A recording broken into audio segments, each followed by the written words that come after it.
In New York, 1826, in Dunkirk Harbor, the Dunkirk Lighthouse was erected, guiding vessels, sailboats, through Lake Erie and onto the Buffalo. On Tubi, recently I saw a movie called The Widow's Point that featured the Dunkirk Lighthouse, and I was drawn in to its architecture, its allure, its magneticism, and haunting background. Tonight, we explore this rich history of the Dunkirk Lighthouse, as well as some haunted history and stories. I am your host, Ryan McKern, and thank you again for joining me in the wicked webs we weave.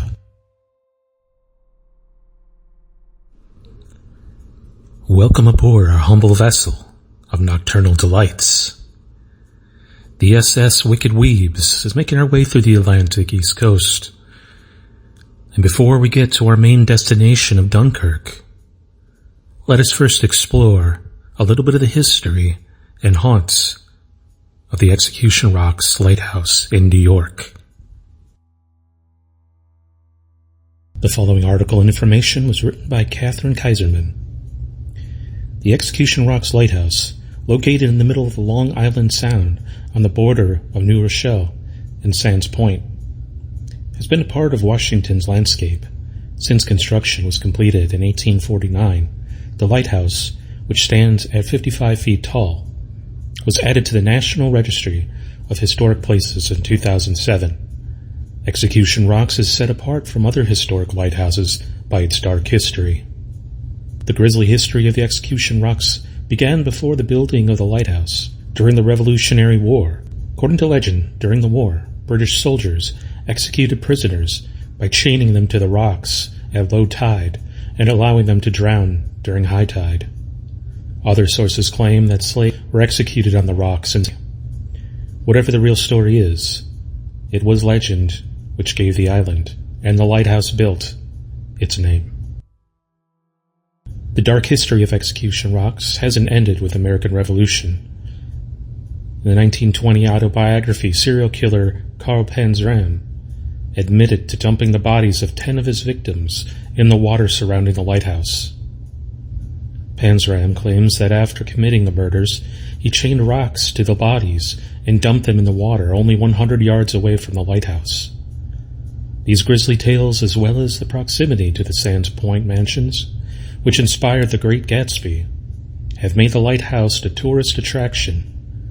During the summer, the Lighthouse Restoration Organization gives tours of the lighthouse and water taxis from Port Washington Pass, the island year-round.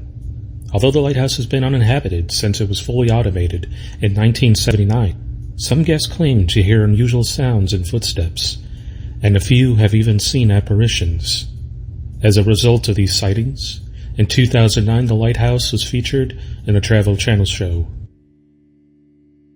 And now let us make port once again, set sail, to reach our destination.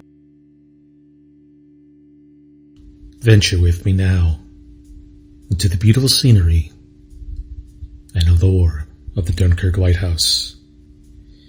The light was first established at Point Gaudreau in 1827. The light acted as a tandem with the pier head beacon to guide ships to safety of the Dunkirk harbor.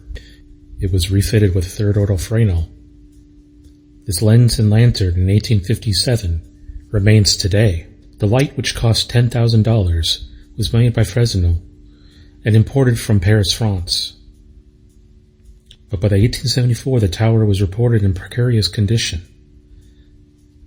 1875 to 1876, a 61-foot stone tower and a beautiful Victorian residence were constructed to replace the original tower, which was threatened by erosion.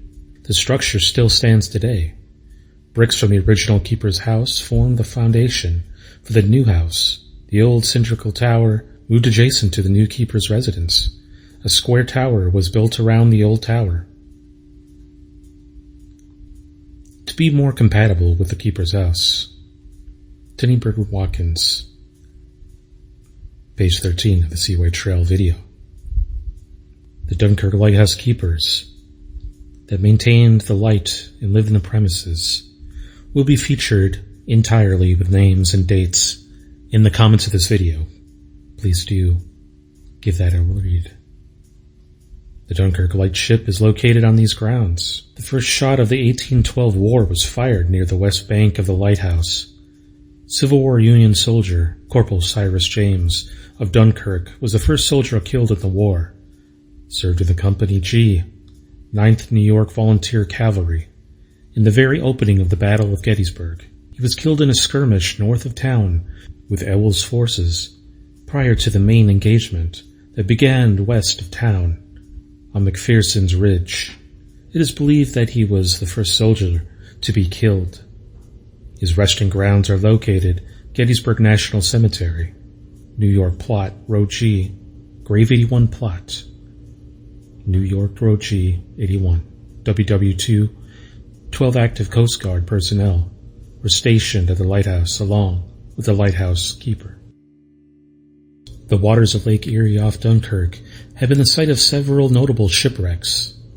The lake's first steamboat, the Walk-on Water, was lost to a storm in 1818. In 1841, the Erie burned, the loss of 141 lives. The fire was blamed on painters who stored turpentine and varnish on the deck above the ship's boilers. In 1893, the steamboat Dean Richmond, which was carried sacks of meal, flour, copper, sheet, and gold, and silver bullion, sank off the Dunkirk, which Dunkirk residents salvaged hundreds of bags of damp flour after the wreck. In 1897, the freighter Idaho was lost some of its cargo and lost of Christmas items, including slabs of chocolate, which were recovered by the locals. Several pier lights have marked the Dunkirk harbor. The first two collapsed under the weight of the winter ice. The third was removed in 1929, and a skeleton tower was built to mark the mouth of the harbor. This was later replaced by the present tower, a cylindrical cigarette-like Weil tower with a red band and white coloring. The Dunkirk Lighthouse in Dunkirk, New York, has been featured in several movies, including Widow's Point in 2019. The lighthouse was also used as a filming location for A Quiet Place 2.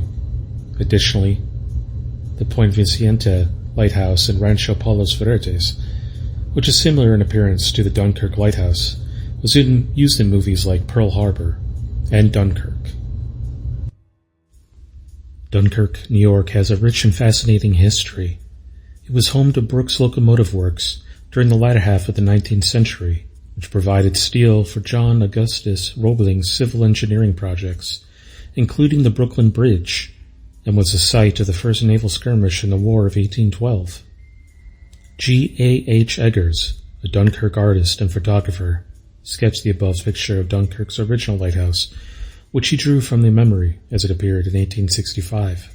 The demolition of the original lighthouse was met with concern from Dunkirk residents. One writer in the local newspaper summed it up, and he quotes to say, "Why, the old building was destroyed in one of the mysteries which I could never fathom.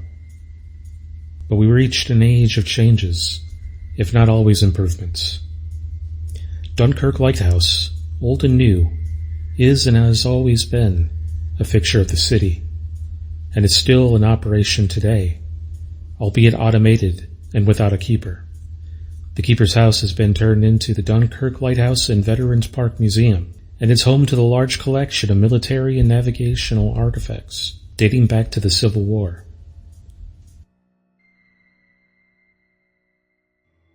Some of the details of inside of the keeper's lighthouse included the cast iron stove, record player, and furniture that belonged to each of the keepers and their families for decades until the lighthouse was automated in 1960.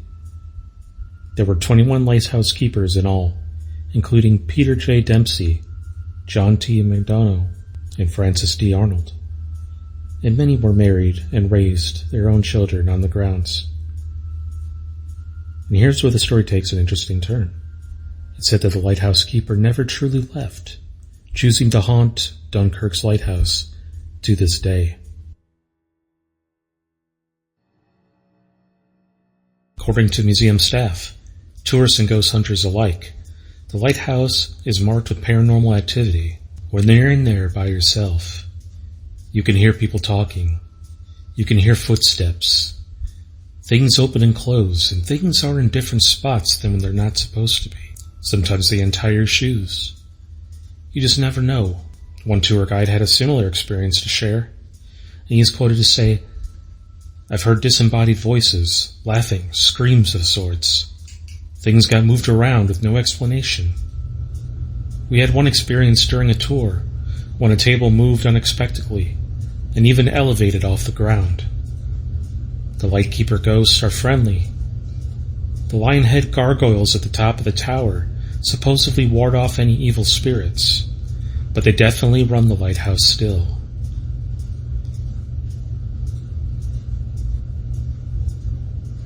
Another museum attendee would say, "I visited the grounds and museum once years ago, but I never saw or heard anything paranormal or suspicious."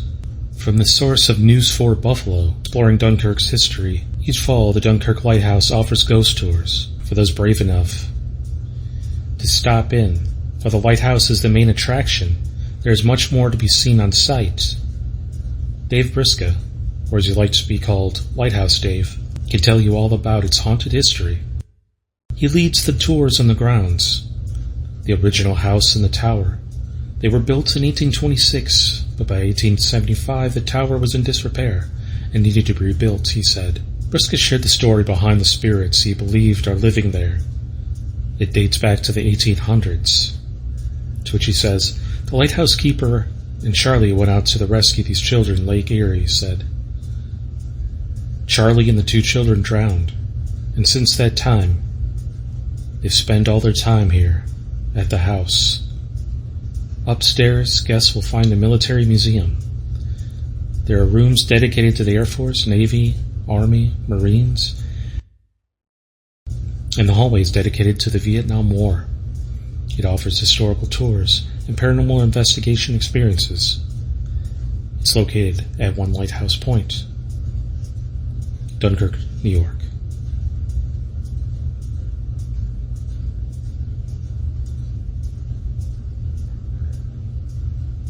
I would like to thank DunkirkLighthouse.com, ApplegateGenealogy.com for research and making this episode. And thank you again for joining me on the Wicked Webs We Weave podcast. I'd like to thank all the subscribers for liking and sharing these videos. I will be back soon with another tale. And until we meet again, mon ami, au revoir.